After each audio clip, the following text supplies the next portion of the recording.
Mrs. Painter. Welcome to my kitchen. Please like, share, and subscribe. Today we're going to be making a sweet and sour plum sauce using ornamental plums. I don't know if you've ever tried an ornamental plum before, but the first bite you get a taste of cherry and then it has a sour aftertaste. So believe it or not, these are useful, and I will include information regarding these ornamental trees in the description. So to get started, we have 7 cups of pitted purple plums. We do not want any seeds, we don't want any stems, no bark, no leaves. Very important. And the most time-consuming part of this project is actually pitting these.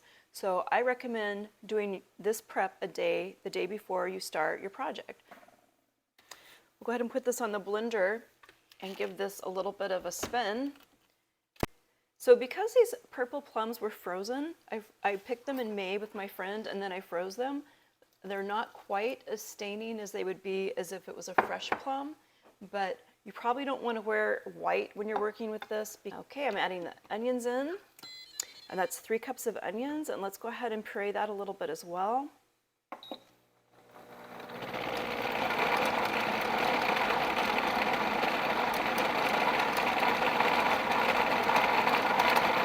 Okay, that's probably good enough. Let's go ahead and put all of this in our pan.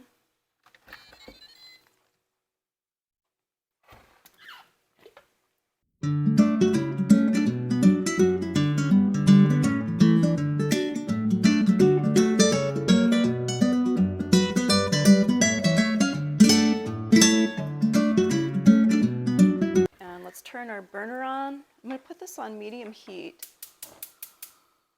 We're probably going to want to let, and then we have a couple more ingredients we're going to want to add.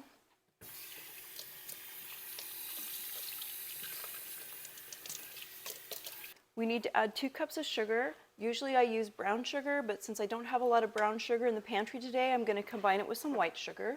So that's 2 cups. Let's give it a little stir.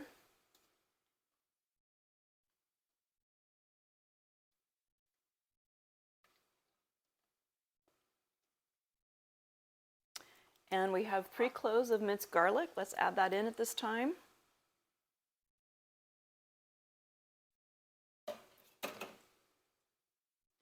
And now we have just a little bit of seasoning we're going to add.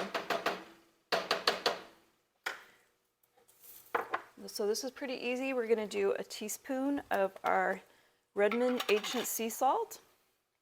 I also use Himalayan pink sea salt.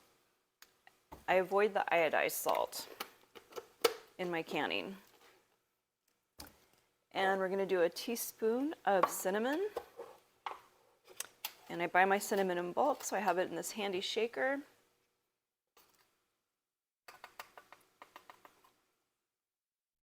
There we go.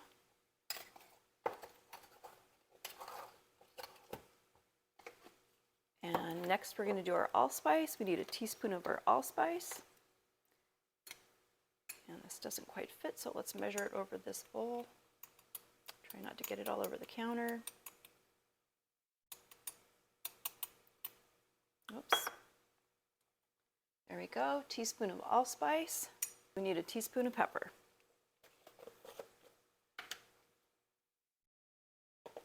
This is black pepper, ground black pepper.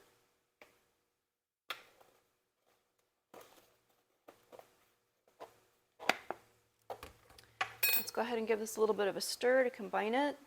We're going to want to let this cook down for about an hour to get our ingredients all nice and cooked and a little more liquid. This is going to make a nice, thick, sweet and sour sauce. Sauces are really nice. They're pretty simple, but they can impart a lot of flavor to your food, and that could come in handy for all of us as things get a little more expensive.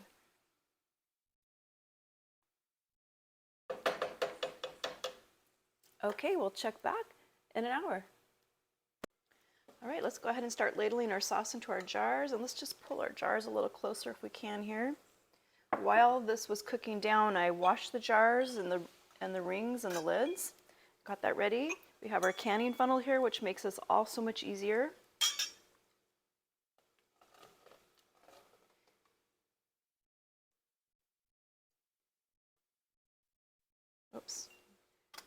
don't overdo it here, which I did. Okay, it didn't spill out. We'll have to take some out of that one. I forgot it was a smaller jar.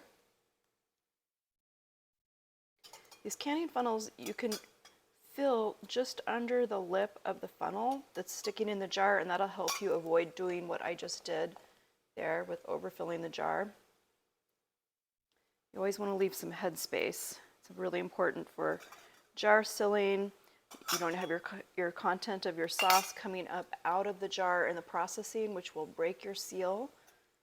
You'll have a failed jar.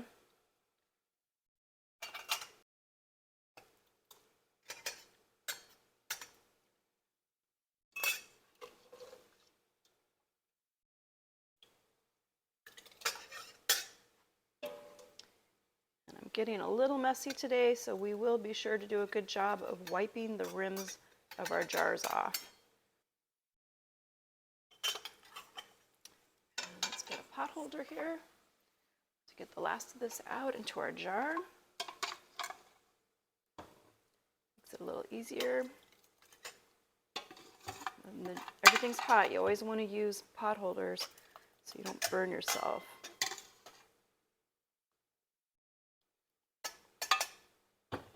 Leave just a little bit in the pan so we can sample that. And let's go ahead and rebalance our jars here. I didn't need this last one, but the one that I overfilled, let's just rebalance this a little bit. The next step is we're going to go ahead and wipe the rims of our jars, and I'm using some distilled vinegar for that purpose. Just get a little bit on your paper towel or cloth napkin, whatever you choose to use. And this just helps make sure that you don't have any sauce on the rim. Okay, let's go ahead and put our lids on.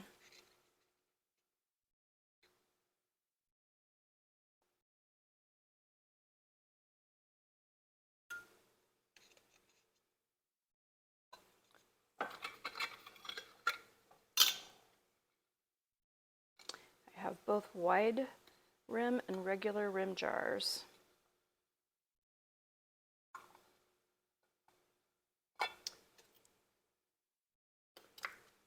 And add the rings. I like to just hold my hand here in the middle, helps keeps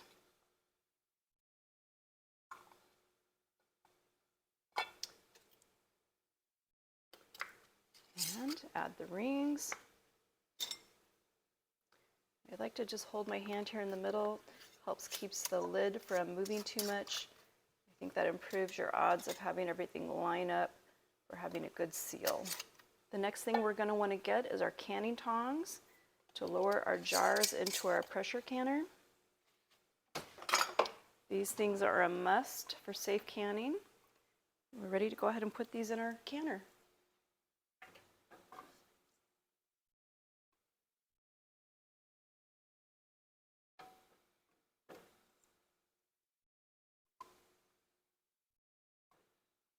Just evenly space these in the canner.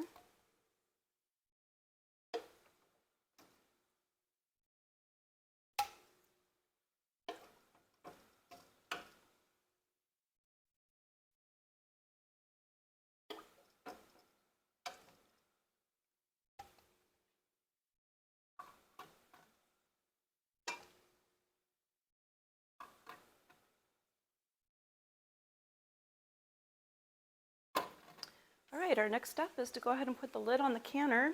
Up the arrows, put this on, and we're going to be waiting for the steam to start to blow. So we will come back as soon as our steam is blowing. So our canner is starting to blow steam, so let's go ahead and turn our timer on for 10 minutes.